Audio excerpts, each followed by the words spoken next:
हाँ इसी का अगला पॉइंट है, the volume charge density at any point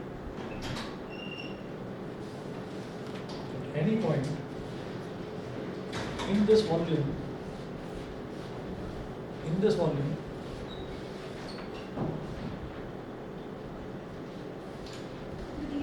good evening.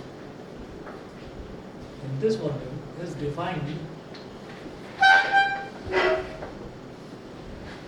defined as the charge contained per unit volume is defined as the charge contained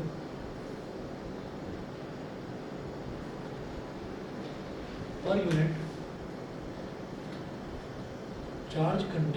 unit volume at that point.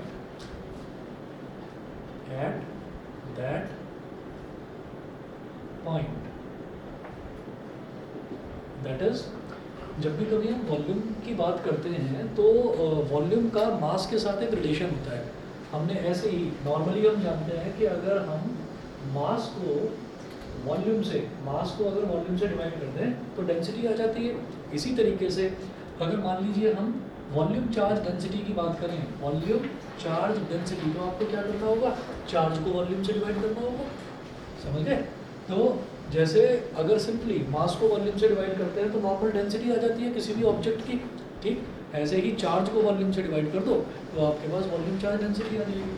तो उसको भी आप रो से ही आप डिनोट करेंगे. तो रो इज इक्वल टू क्या हो जाएगा, dq अपॉन dv. और ये आप समझ गए होंगे कि मैं dq अपॉन dv क्यों ले रहा हूँ, क्योंकि हम पूरा total charge upon total volume भी ले सकते हैं. पर हम जब भी कभी स्टडी करते हैं तो एक छोटे से चार्ज के लिए और छोटी सी वॉल्यूम के लिए स्टडी करेंगे. ठीक है. डेंसिटी का मतलब ये है कि अगर मान लीजिए एक बहुत बड़ा कंटेनर है, उस बहुत बड़े कंटेनर में बहुत सारा ऑयल भरा हुआ है, तो अगर मैं उस पूरे कंटेनर की भी डेंसिटी निकालूं, कंटेनर में जितना सारा ऑयल है उसकी भी डेंसिटी निकालूं तो भी सेम आएगा, और अगर एक ड्रॉप की डेंसिटी निकालूंगा तो भी सेम आएगा. तो इसलिए इतने सारे का निकालने से बेटर ये ड्रॉप का ही निकाल लो, क्योंकि डेंसिटी चेंज नहीं होती. कोई बहुत बड़ा मेटल का कोई बॉल बना हुआ है तो पूरी बॉल की डेंसिटी निकालो, या छोटा सा आप एलिमेंटल टुकड़ा ले लो उसमें से निकाल के उसकी भी डेंसिटी, तो डेंसिटी जो है वो सेम रहती है. ठीक. अच्छा, इसके बाद आप नोट करेंगे if a charge Q is distributed over the entire volume, क्योंकि मैं वॉल्यूम चार्ज डिस्ट्रीब्यूशन की बात कर रहा हूँ जहाँ पर एक वॉल्यूम के अंदर बहुत सारा चार्ज भरा हुआ है. ठीक है. तो नेक्स्ट पॉइंट लिखेंगे, if a charge Q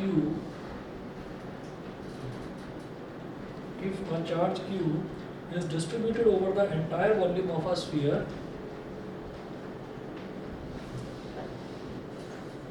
is distributed over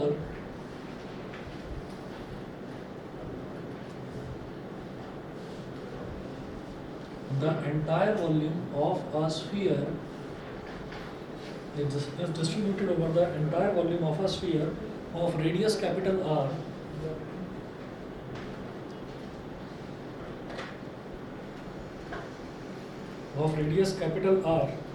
then its volume charge density is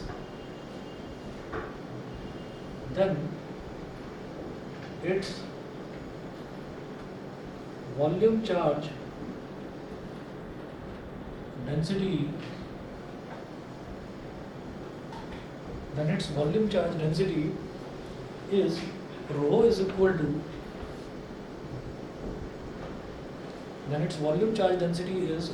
equal to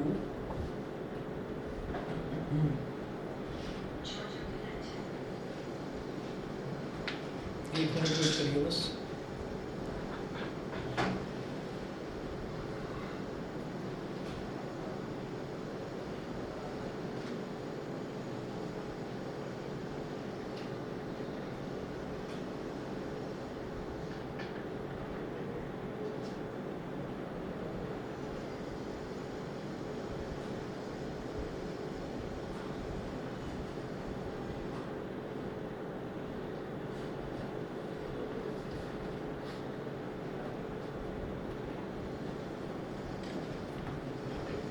Then its volume charge density is Q upon 4 by 3 pi r cube.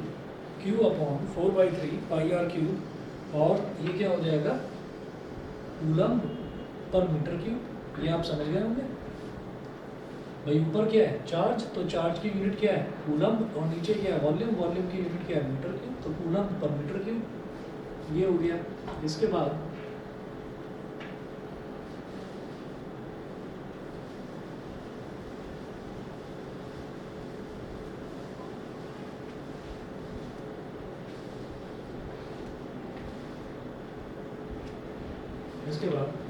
एक डायग्राम बनाएंगे।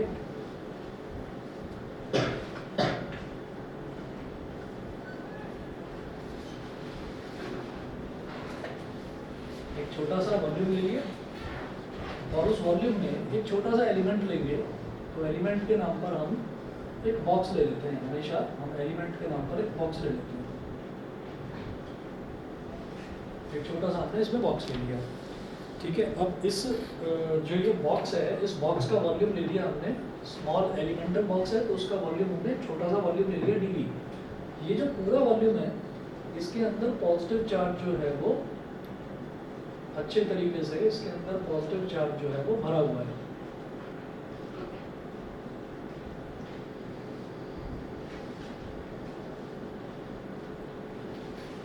इसके अंदर पॉजिटिव चार्ज भरा हुआ है। अब ये जो छोटा सा वॉल्यूम है इसको मैंने बोल दिया, मतलब इस पर जो चार्ज है उसको हमने बोल दिया dq, ठीक है। और हमने ये कहा कि इस चार्ज डिस्ट्रीब्यूशन की वजह से हम स्पेस में किसी पॉइंट पर, इस चार्ज डिस्ट्रीब्यूशन की वजह से हम स्पेस पे किसी पॉइंट पर क्या निकालना चाहते हैं, इलेक्ट्रिक फील्ड निकालना चाहते हैं। समझ गए। जैसे हमने ये कहा था कि एक चार्ज रखा हुआ है यहाँ पर q, ठीक है। और हमने ये कहा कि ये इस पॉइंट पर, पॉइंट P पर आप इस चार्ज की वजह से इलेक्ट्रिक फील्ड कैलकुलेट करना चाहते हो। तो आपने क्या करा था, आपने इसको कनेक्ट कर दिया था, ज्वाइन कर दिया था, मतलब आपने ये दिखा दिया था कि इन दोनों के बीच में लाइन कितनी है, उसके डिस्टेंस वेक्टर को आपने बोल दिया था r वेक्टर। और आपने कहा था कि जब मैं इस पॉइंट पर इलेक्ट्रिक फील्ड निकालना चाहता हूँ तो मैं यहाँ पर एक टेस्ट चार्ज रखूँगा जिसको हम q नॉट बोल देते हैं। सेम काम यहाँ पर भी करना है कि हम ये देखेंगे कि ये अब एक पॉइंट चार्ज नहीं है, अब पूरा एक वॉल्यूम है। मतलब एक हो सकता है कि टेढ़ा मेढ़ा सा कोई एक बॉक्स है, उस बॉक्स के अंदर बहुत सारा चार्ज भरा हुआ है, ठीक। तो उस बॉक्स से कितनी दूरी पर रखना है मेरे को एक टेस्ट चार्ज। मान लीजिए मैंने यहाँ पर रख दिया टेस्ट चार्ज, टेस्ट चार्ज हमने यहाँ पर रख दिया और इस टेस्ट चार्ज को हम क्या बोलेंगे, q नॉट। तो हम ये कहेंगे भाई इस टेस्ट चार्ज की दूरी कहाँ से नापें, इसकी दूरी कहाँ से लेनी है। यहाँ तो पॉइंट चार्ज था तो पॉइंट से कनेक्ट कर दिया। तो हम ये कहेंगे कि यहाँ पर आपको क्या करना है, छोटा सा एलिमेंट, मतलब पॉइंट बराबर है, एक्चुअली ये पॉइंट बराबर ही, पर उसको समझने के लिए हमने थोड़ा सा मैग्नीफाई कर दिया कि इसकी कुछ वॉल्यूम भी है, ठीक है। तो इससे आप इसकी जो दूरी है वो मेजर करेंगे और उसको बोल दीजिए r वेक्टर, उसको बोल दीजिए r वेक्टर, ठीक है। तो यहाँ ये जो वॉल्यूम है ये पूरा अच्छे से वॉल्यूम हमने एक छोटा सा टुकड़ा ले लिया, दिखाई दे रहा है ना, सबको समझ में आ गया। अब इसके बाद हम ये कहेंगे कि the charge contained in this small volume dv,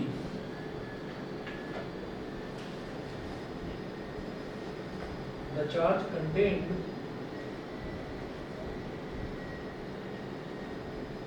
in this small volume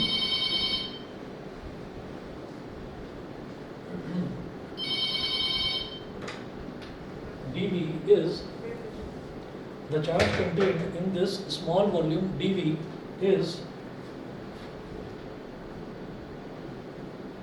dq is equal to rho dV।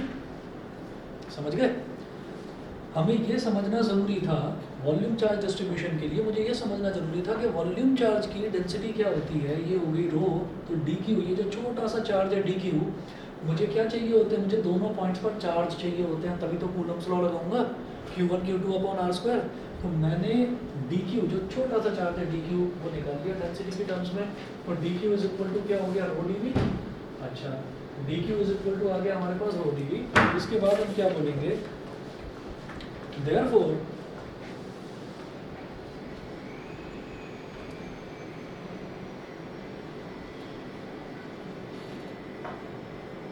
by Coulomb's law force on charge Q not, force on, अच्छा ये समझाने की ज़रूरत तो नहीं है, क्यू नॉट टेस्ट चार्ज होता है, टेस्ट चार्ज मतलब टेस्टिंग के लिए हमने एक चार्ज ले लिया, उसको क्यू नॉट नाम दे देते हैं। By Coulomb's law force on charge या test charge Q not is, इसको बोल देंगे F V vector, F V vector, क्योंकि मैं वॉल्यूम चार्ज डिस्ट्रीब्यूशन की बात कर रहा हूँ तो वी ले लिया। सर जैसे क्यू नॉट चार्ज तो वैक्यूम में रखा हो, एयर में रखा हुआ है। हाँ और सर लेकिन ये ऑब्जेक्ट वाला क्या क्या ऑब्जेक्ट वाला कैसे रखा है? अच्छा ये जो इसके अंदर है, इसके अंदर हमने ये कह दिया कि अब पॉइंट चार्ज ना होकर एक बड़ा सा वॉल्यूम है, बड़ा सा कोई बॉक्स है, उसकी कुछ भी शेप हो सकती है, कैसे भी हो सकती है, तो मैंने रैंडमली ऐसी टेढ़ा मेढ़ा कोई भी शेप बना दिया, आप स्फीयर बना दो, बॉक्स बना दो, कुछ भी बना दो, मतलब उसके अंदर बहुत सारा चार्ज जो है वो भरा हुआ है। तो हमने क्या करा, हमने एक छोटा सा टुकड़ा ले लिया, छोटा सा वॉल्यूम ले लिया, उस छोटे से वॉल्यूम को बोल दिया डीवी, ठीक है। अब देखिएगा ये आर वेक्टर हो गया, तो F V vector is equal to क्या हो गया, एफ वी वेक्टर हो गया 1/4πε0,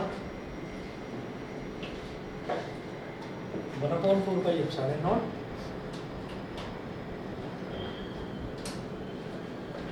और इंटीग्रेशन, बल्कि क्यू निकालिए यहाँ पर बाहर, क्यू नॉट निकालो, टेस्ट चार्ज है ना बाहर, क्यू नॉट यहाँ बाहर निकालो, और D Q upon R square R cap,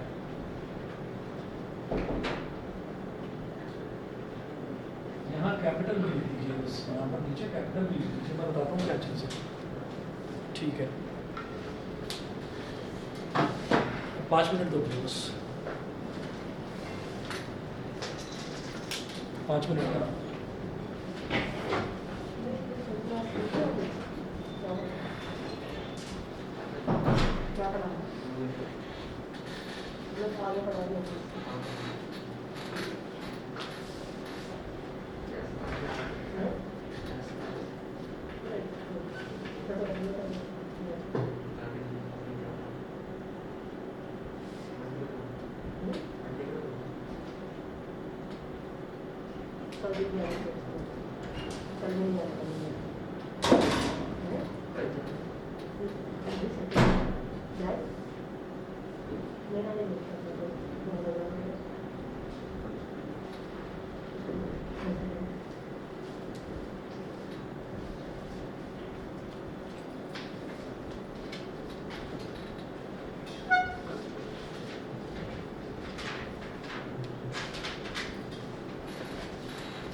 हाँ जी, तो जब ना हम कूलम्स लॉ लगाते हैं तो दो, और ये चीज़ जो है ये आपके लिए ना नई नहीं होगी, ये चीज़ आप पहले भी देखते आए होंगे कि जब भी मेरे पास कोई अनडिफाइंड वॉल्यूम होती है या अनडिफाइंड सरफेस एरिया होता है या अनडिफाइंड लेंथ होती है, तो उसमें हम क्या करते हैं कि हम एक छोटा सा एलिमेंट ले लेते हैं और फिर क्या करते हैं, फिर उसको बाद में इंटीग्रेट कर देते हैं। इंटीग्रेट का मतलब क्या हुआ, इंटीग्रेट का मतलब ये हुआ कि जैसे एक ये छोटा सा टुकड़ा है, यानी कि इस छोटा सा मैंने एक टुकड़ा ले लिया, तो ऐसे इसके अंदर हो सकता है 50 टुकड़े में, हो सकता है 100 टुकड़े में, पता नहीं कितने। तो हम ये कहते हैं कि हमने जितने भी टुकड़े हैं उन सबको जोड़ दिया, ऐड कर दिया। ऐड का मतलब ही इंटीग्रेशन होता है, समझ रहे? इंटीग्रेशन का मतलब होता है जोड़ना, डिफरेंशिएशन का मतलब होता है तोड़ना। तो शुरुआत में मैंने क्या करा कि ये जो बड़ा सा था इसको तोड़ के इसमें से एक छोटा सा टुकड़ा निकाल लिया, और फिर क्या करा कि फिर उन सबको हमने जोड़कर ये कहा कि अब इस पूरे की वजह से चार्ज हमारे पास आ जाएगा। तो आप ये देखिएगा कि इसमें Q0 अपॉन 1/4πε0 मैंने बाहर क्यों नहीं लिया, क्योंकि यहाँ पर आप ये देखो Q0 अपॉन 1/4 Q0 अपॉन 4πε0 मुँह से निकल गया होगा मेरे। Q0 अपॉन 4πε0 हमने बाहर क्यों नहीं लिया, इसका रीज़न ये है कि जब भी हम फोर्स की बात करते हैं ना, तो फोर्स ये होता है 1/4πε0 Q1 Q2 upon R square, Q1 Q2 upon R square, ये होता है। अब इसमें क्या होने वाला है कि यहाँ पर होगा हमारे पास 1/4πε0 और dq, और Q2 क्या हो जाएगा Q0 अपॉन आर स्क्वायर। तो हम ये कहेंगे कि यहाँ पर ये जो Q0 है ये क्यू नॉट जो है ये सेम होने वाला है, ये क्यू नॉट सेम होने वाला है, तो क्यू नॉट हर एक में आएगा। मान लीजिए पहले टुकड़े को मैंने बोल दिया, पहले टुकड़े का चार्ज dq1, दूसरे टुकड़े का चार्ज dq2, dq3, dq4 ऐसे। तो ये तो अलग अलग हो सकते हैं, लेकिन हमारा Q not bar bar multiply होगा, तो इसलिए मैंने क्यू नॉट को बाहर ले लिया। और इंटीग्रेट किसको करना है, dq/r², इसको इंटीग्रेट करना है, ठीक है। अच्छा, तो dq/r² और r कैप। अब आप ये कहेंगे कि जी r² भी क्यों लिया, r² आप समझ रहे होंगे, हो सकता है एक चार्ज यहाँ पर है, हो सकता है एक यहाँ पर हो, तो r चेंज हो जाएगा, लेंथ में अंतर आ जाएगा। तो इसलिए जो जो चीज़ चेंज होती जा रही है उसको यहाँ इंटीग्रेशन के अंदर डाल दिया। इंटीग्रेशन करा ही वेरिएबल टर्म्स का जाता है। आप याद करिए, अगर मैं 2x को इंटीग्रेट करता था तो 2 तो एज इट इज रहता था कांस्टेंट, और x का क्या हो जाता था, x²/2, because x is variable. तो इंटीग्रेशन या डिफरेंशिएशन दोनों ही होता ही वेरिएबल टर्म्स का है, कांस्टेंट का नहीं होता। समझ गए? तो इस वजह से ये टर्म्स वेरिएबल हैं, तो वेरिएबल को मैंने यहाँ छोड़ दिया। इसके बाद क्लियर है? इसके बाद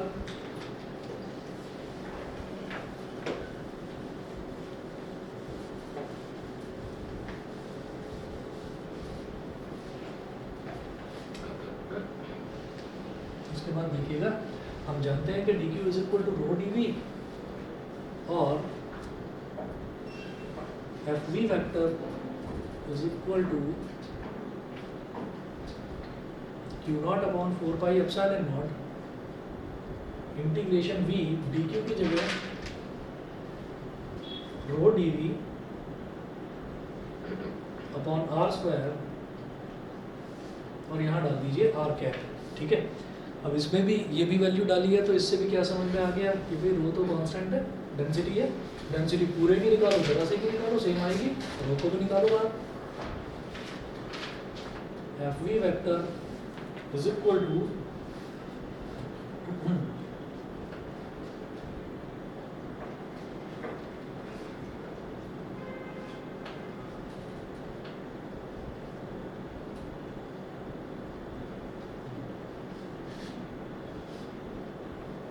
So, electric field due to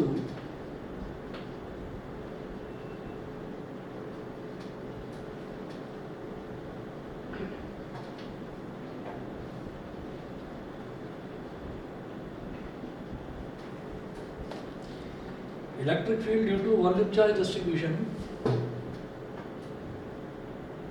EV vector fv vector upon Q not. भाई हम जिस पॉइंट पर निकालते हैं उस पॉइंट पर जो टेस्ट चार्ज लेते हैं, टेस्ट चार्ज से फोर्स को डिवाइड कर देते हैं बस। तो आप ये देखिए कि जब क्यू नॉट से डिवाइड हो जाएगा तो ये क्या बचेगा, बस ये क्यू नॉट हट जाएगा यहाँ से। तो rho upon 4 pi epsilon not integration dv upon r² r cap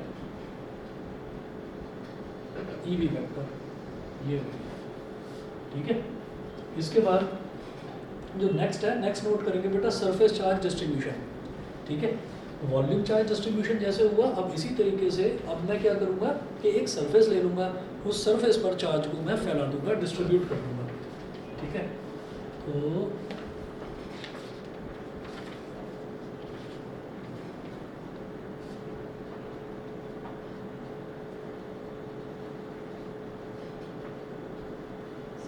हाँ जी,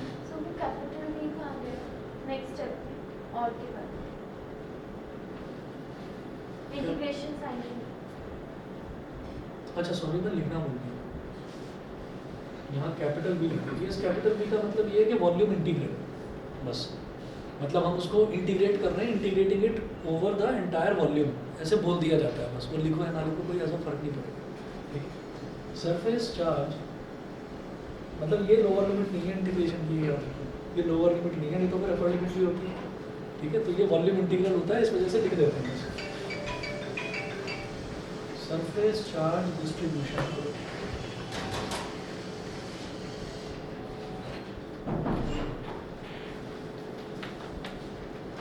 सरफेस चार्ज डिस्ट्रीब्यूशन इसमें लिखें, it is a charge distribution spread over a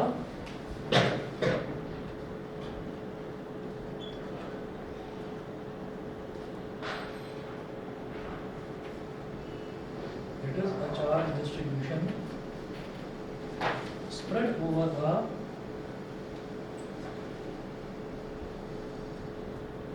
It is a charge distribution spread over a two-dimensional surface capital S in space, spread over a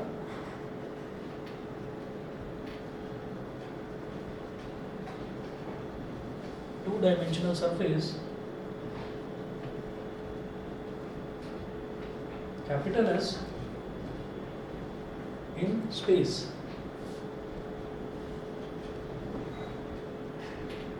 In space, bracket में लिख दीजिए S show.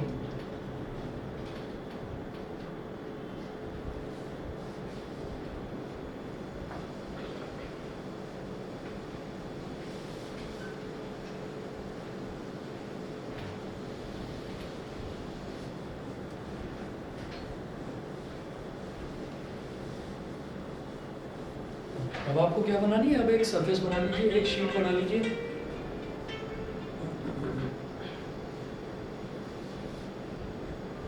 Hello, हाँ जी, good evening. हाँ हाँ हाँ जी, मैं आपको आधे घंटे में कर रहा हूँ सर फोन। ठीक है सर, ओके।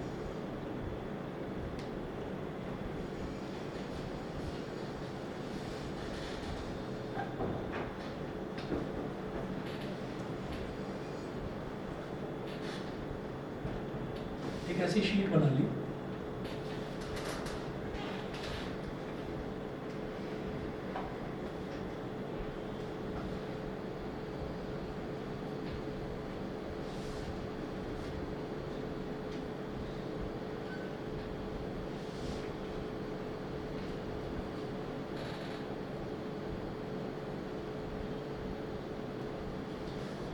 एक ऐसी हमने शीट बना ली और इस शीट में से फिर वही काम करा कि एक छोटा सा,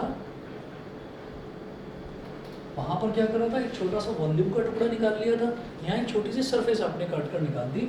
इस सरफेस को आप बोलेंगे ds, ठीक है, ds। और इस सरफेस पर चार्ज क्या होगा? वही dq। और इसकी वजह से मैं यहाँ पर कोई एक पॉइंट ले लूँगा p, और p पर जो चार्ज मैंने रखा है, टेस्ट चार्ज, उसको मैंने बोल दिया q0।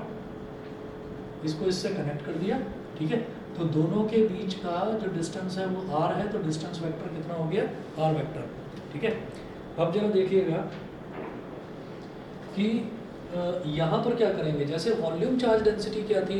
वॉल्यूम चार्ज डेंसिटी थी charge per unit volume. Surface charge density होगी charge per unit surface area, charge per unit area, charge per unit surface area, ठीक।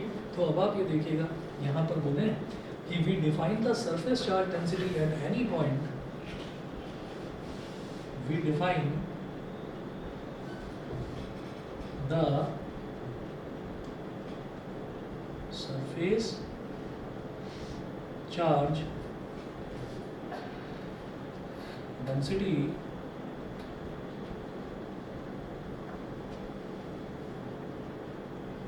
we define the surface charge density at any point on this surface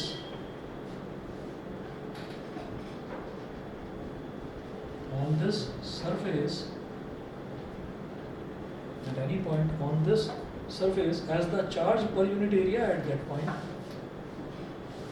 as the charge per unit area at that point,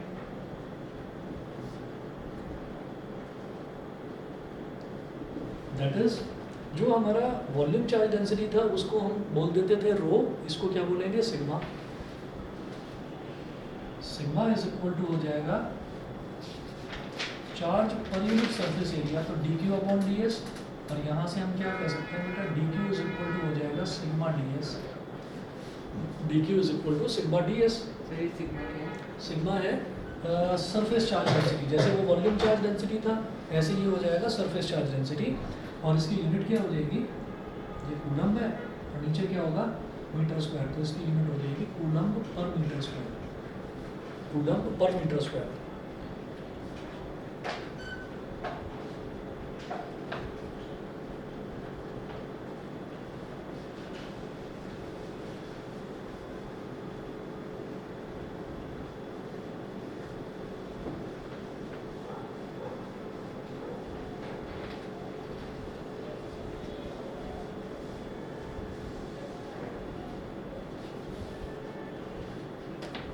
इसके बाद आप note करें कि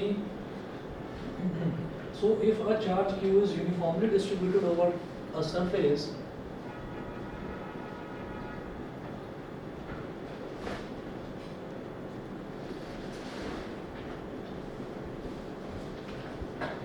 so if a charge q is uniformly distributed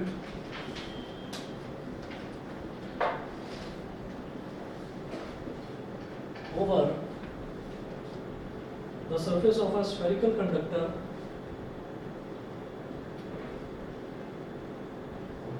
over the surface of a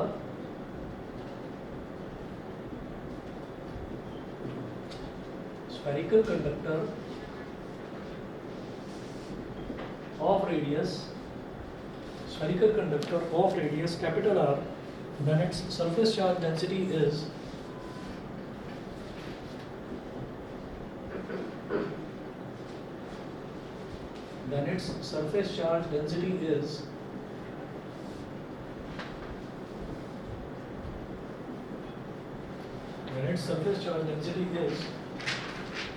sigma is equal to q upon 4 pi r square. समझ में आ गया q upon 4 pi r square क्यों? क्योंकि स्फीयर का सरफेस एरिया कितना होता है 4 pi r square. ठीक है, अब आप ये कहीं यहाँ पर कि by Coulomb's law the force on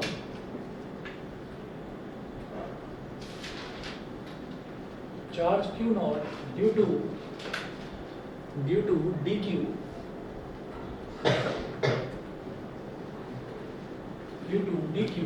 will be fs vector. जैसे वो v लिखा था एफ वी वेक्टर यानी कि वॉल्यूम के लिए, ये सरफेस चार्ज के लिए है, तो F S vector is equal to क्या हो जाएगा Q not upon 4 pi epsilon not. बिल्कुल वैसे ही Q not upon 4 pi epsilon not integration D Q upon R square R cap. समझ गए? और इस केस में डी क्यू क्या है, यहाँ पर डी क्यू है सिग्मा डी एस. ठीक है, तो F S vector is equal to Q naught, और यहाँ पर एस लिख दीजिए, कैपिटल एस मतलब मैं ओवर का सरफेस इंटीग्रेशन कर रहा हूँ, मतलब पूरी सरफेस पर जितने भी चार्ज है उन सबको इंटीग्रेट, उन सबको ऐड कर रहा हूँ. ठीक है, तो ओवर द सरफेस इंटीग्रेशन ये लिखा जाता है Q not upon 4 pi epsilon not surface integral यानी कि नीचे एस, डी क्यू की जगह क्या आ जाएगा sigma D S upon R square, और यहाँ आर कैप इतना कर दीजिए. और फिर ये कहेंगे सो इलेक्ट्रिक फील्ड, अब चाहे तो इसको सिग्मा को बाहर दे दो कांस्टेंट है, मर्जी ये चाहिए लेकिन तो कोई दिक्कत नहीं है उससे. इसी तरीके से हम ये लिखेंगे so electric field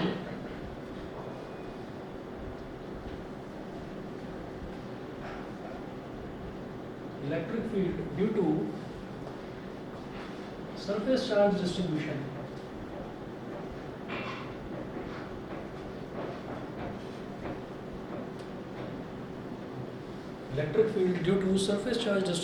is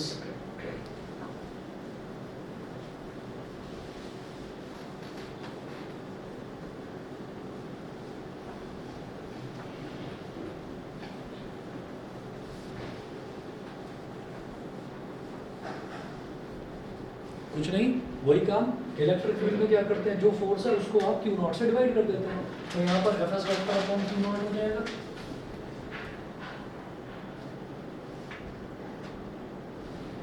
ES vector is equal to FS vector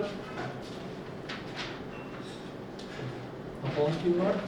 ठीक है, अपॉन में Q नॉट आया तो Q नॉट से Q नॉट कैंसिल आउट हो जाएगा, तो ES वेक्टर क्या आ गया 1 upon 4 pi epsilon naught sigma integration ds upon R square sigma D S upon R square और आर कैप. यहाँ एस लगा दीजिए, this S is for surface integral. ठीक है, उसके बाद थर्ड लिखें line charge distribution.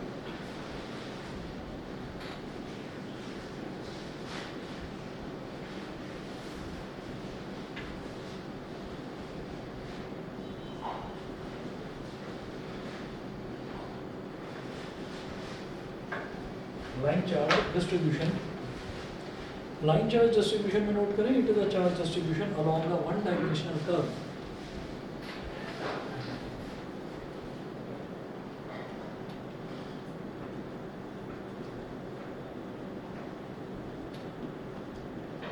It is a charge distribution along a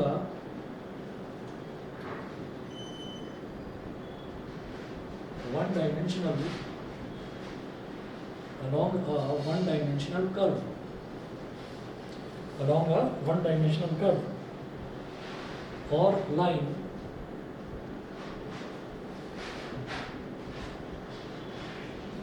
in space.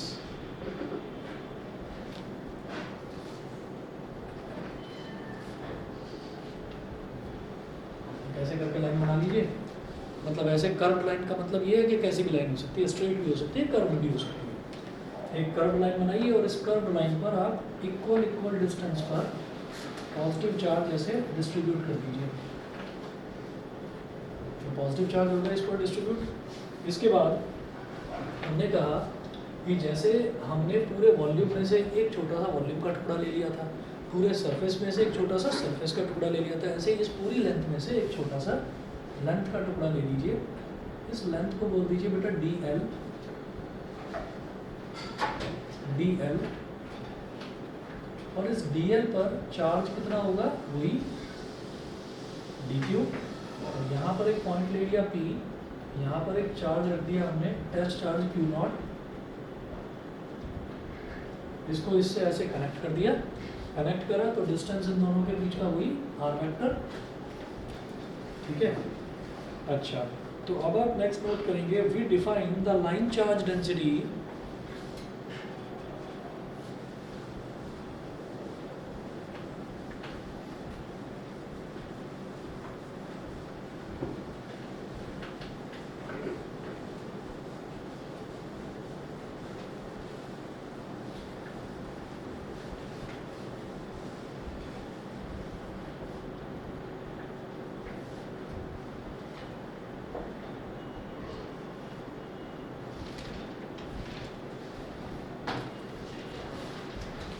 लिखेंगे, we define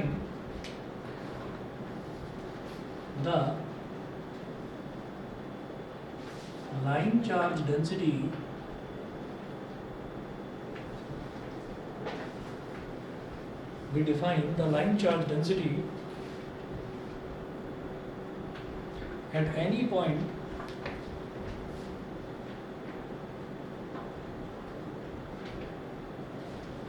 at any point on this line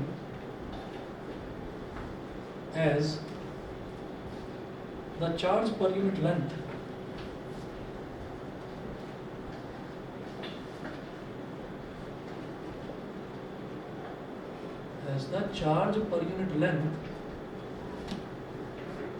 of the line at that point, of the line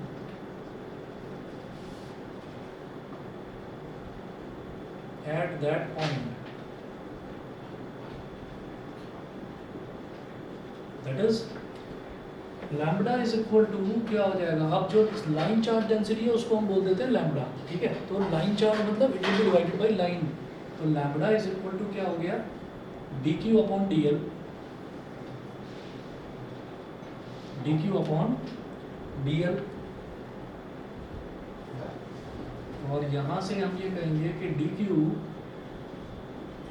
is equal to lambda dl, ठीक है।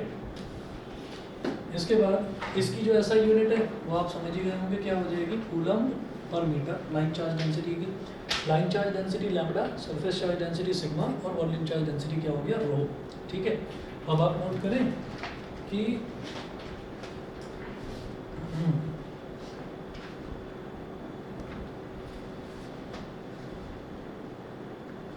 if a line charge sir uniformly, हाँ जी। यहाँ L capital है वो। हाँ capital ले लो, मैंने यहाँ स्मॉलर बनाया, कैपिटल बना लो, capital. If a line charge is uniformly distributed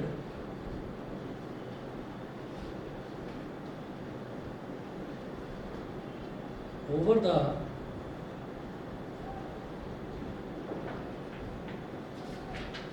circumference of a circle,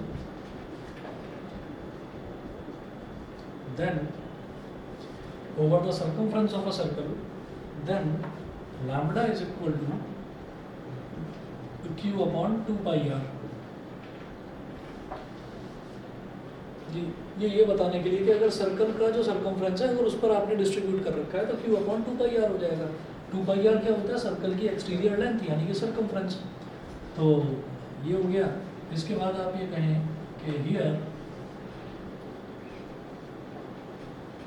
bye Coulomb's law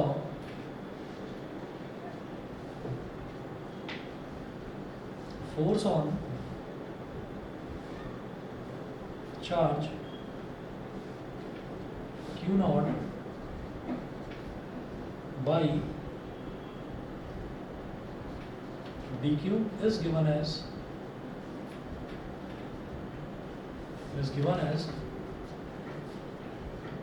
यहाँ पर क्या करेंगे, FL vector is equal to क्या हो जाएगा, Q naught upon 4 pi epsilon not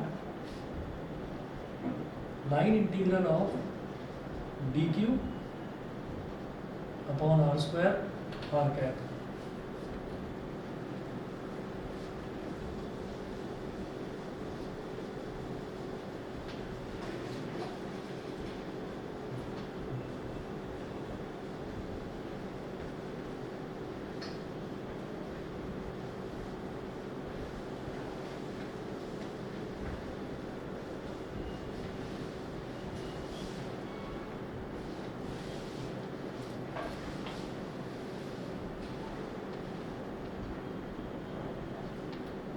तो FL vector is equal to Q naught upon 4 pi epsilon naught. अब खुद देख लीजिए dq की जगह मैं क्या लिखूंगा फिर, lambda dl line integral lambda dl upon r square r cap. ये हो गया। सो electric field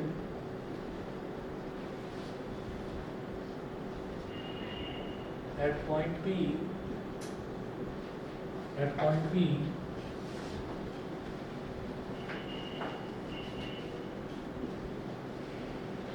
will be given as EL vector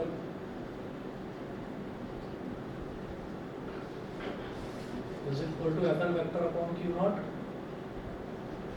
तो EL vector is equal to, इसको Q naught से डिवाइड करेंगे, 1/4 pi epsilon naught line integral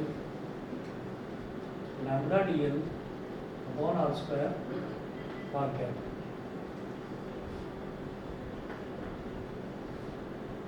ये हो गया।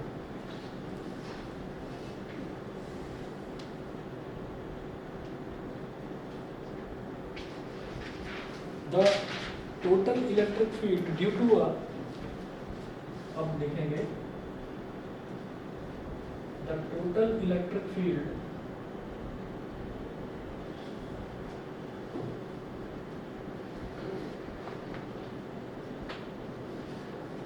due to a continuous charge distribution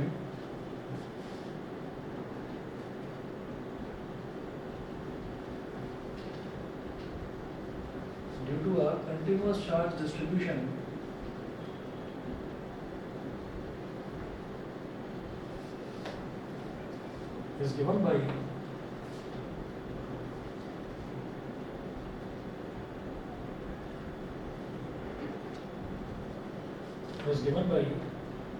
E continuous के लिए लिख देंगे cont, E cont is equal to EV vector plus ES vector plus EL vector, EV vector plus ES vector plus EL vector। ठीक, अब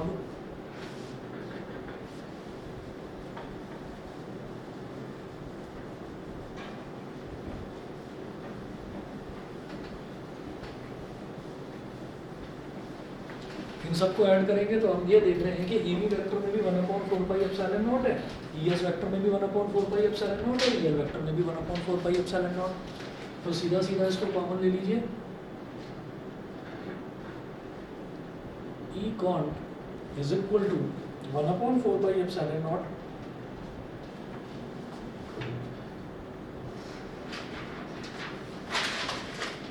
bracket में volume integral rho dV upon r square r cap plus surface integral sigma ds upon r square r cap plus line integral lambda dl upon r square r cap. ये आपका हो गया, total हो गया कि continuous electric field अगर calculate करना है किसी भी पॉइंट पर, तो हम ये कहेंगे वहाँ पर जितनी भी वॉल्यूम है, जितनी भी लाइन है, जितनी भी सरफेस है, सबका टोटल एडिशन आपको वहाँ लिखना होगा। ठीक है, इसके बाद नोट करें जनरल चार्ज डिस्ट्रीब्यूशन। इसके बाद एक छोटा सा टॉपिक है, जरा सा है, general charge distribution.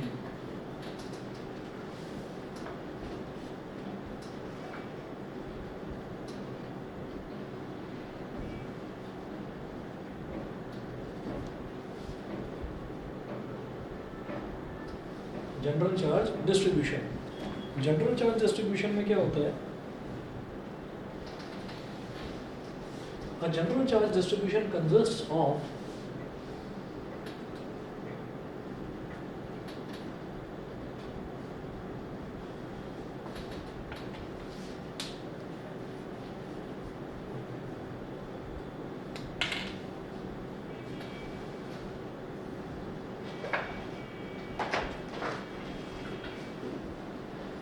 charge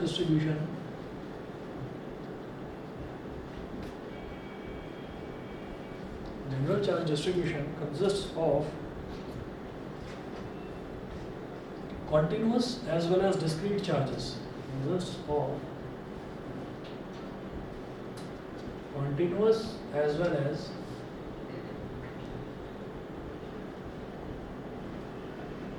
discrete charges. Consists of continuous as well as discrete charges. Hence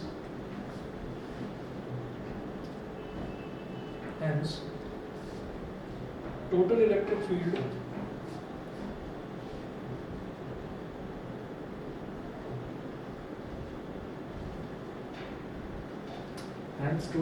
field at Q naught due to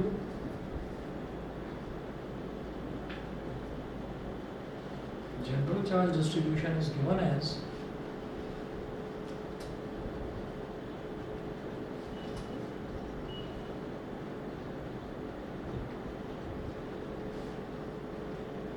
E vector is equal to E quant plus E discrete। Continuous का मतलब ये है कि अगर कोई volume है तो उस वॉल्यूम का कोई भी कोना छूटा हुआ नहीं होगा, बराबर सब जगह चार्ज भरा हुआ होगा। ठीक है, कोई सरफेस है तो उसका कोई कोना छूटा हुआ नहीं होगा, उस पर पूरे पर फैला हुआ होगा चार्ज। ये जो डिस्क्रीट है ना, इस डिस्क्रीट का मतलब क्या है कि हमने कॉन्टिन्यूअस चार्ज डिस्ट्रीब्यूशन से पहले जो पढ़ा था वो डिस्क्रीट ही पढ़ा था। डिस्क्रीट में क्या था? Electric field due to a system of and point charges. तो कितने चार्जेस थे? एन चार्जेस थे। वो चार्ज मेरे को पता था कि चलिए 50 चार्ज हैं या 60 चार्ज हैं, 70 चार्ज हैं। तो वो डिस्क्रीट का मतलब क्या होता है? अलग अलग वैल्यूज़, 1 2 3 4 5 6, तो ये डिस्क्रीट वैल्यूज़ होती हैं। और कॉन्टिन्यूअस का मतलब क्या है कि एक घड़ा है, उसके अंदर पानी भर दिया तो घड़े का कोना कोना जो है वो पानी से भीगा हुआ है। ठीक है, तो ये नहीं है कि उसमें पानी की 10 बूंदें पड़ी हुई हैं। ठीक है, वो 10 बूंदें अलग अलग पड़ी हुई हैं। डिस्क्रीट का मतलब होता है अलग अलग। ठीक, तो E can't plus E discrete, तो डिस्क्रीट वाला जो हमने करा हुआ था वो फॉर्मूला और ऐड कर देना है इस फॉर्मूले में। तो इसको आप लिखेंगे डिस्क्रीट वाला अगर ऐड करेंगे इसमें तो क्या हो जाएगा, ई कॉन्ट वाला तो ये हो गया 1/4πε0 और plus volume integral rho D V upon R square into R cap plus surface integral sigma D S upon R square into R cap plus line integral lambda D L upon R square into R cap. ये तो हो गया continuous वाला। और discrete वाला क्या है, discrete वाला है 1/4πε0 summation I is equal to 1 to n और क्या था आपका Q I upon R I square into R I cap, Q I upon R I square into R I cap ये था। और इसको कॉमनली लिख लो भाई 1/4πε0 तो कॉन्टिन्यूस वाले में भी है और 1/4πε0 डिस्क्रीट वाले में भी है।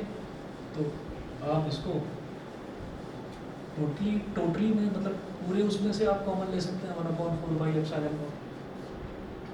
उनने क्या करा, यहाँ से 1/4πε0 ले लिया कॉमन और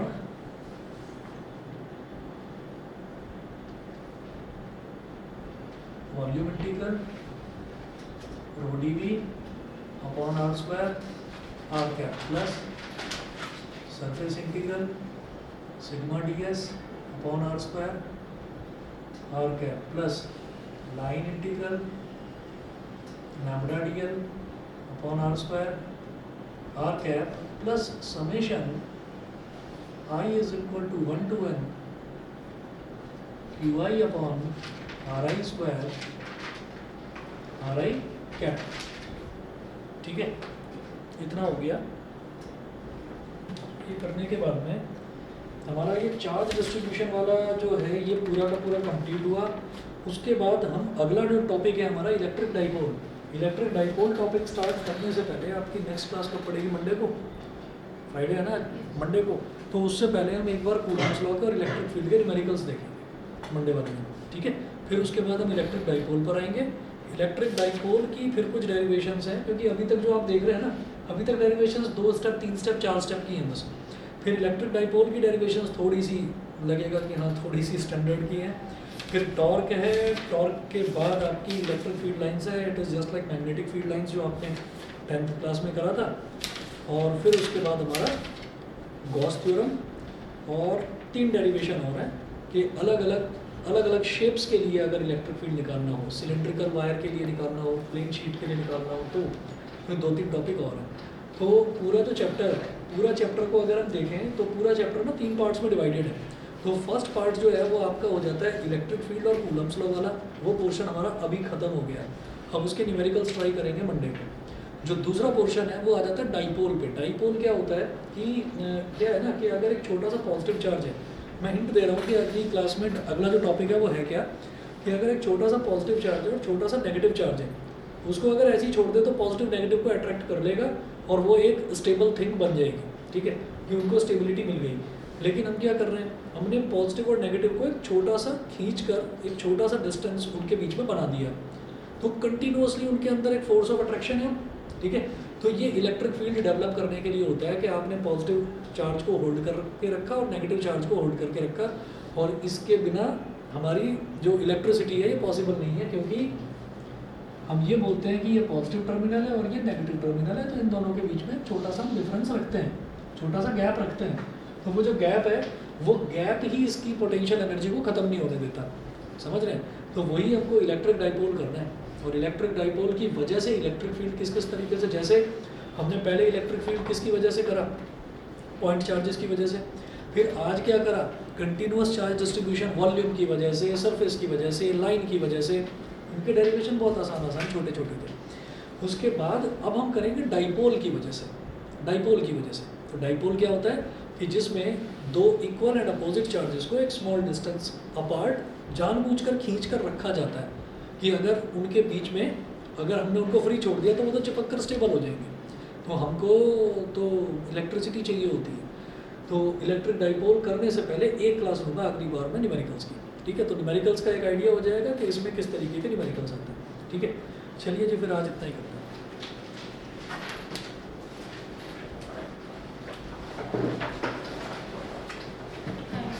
ओके ओके जी।